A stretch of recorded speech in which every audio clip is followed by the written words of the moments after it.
Hi friends, నేను మీ రామచంద్రాచారిని, automotive Kia. ఒక చిన్న టిప్ మన కారు గురించి. చాలామంది కస్టమర్స్ కాల్ చేస్తున్నారు, బ్యాటరీ డిశ్చార్జ్ అయిపోతుంది, స్టార్ట్ అవ్వట్లేదు అని చెప్పి.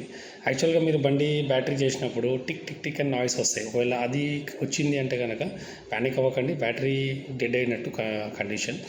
అందులో ఈఎస్పి అండ్ చెక్ ల్యాంప్ రెండు వస్తాయి.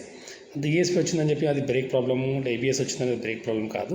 అలా టక్ టక్ నాయిస్ వస్తుందంటే బ్యాటరీ మీకు ప్రాబ్లం వస్తున్నట్టు. యాక్చువల్గా బ్యాటరీ వాల్యూ వచ్చేసి 2 years ఉంటుందండి. ఆ 2 yearsలో మనం ఇప్పుడు నాన్ రీచబుల్ బ్యాటరీస్ కూడా ఉన్నాయి.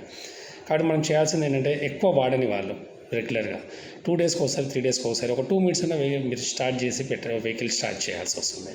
Weekly once, Sunday or one అలా చేయండి. 100% మీ బ్యాటరీ లైఫ్ అనేది ఇంక్రీజ్ అవుతుంది. ఆర్ఎల్స్ బెటర్ మీ వన్ క్రాంక్లో వెహికల్ స్టార్ట్ అవుతుందంటే వెహికల్ మీది హెల్దీ ఉన్నట్టు.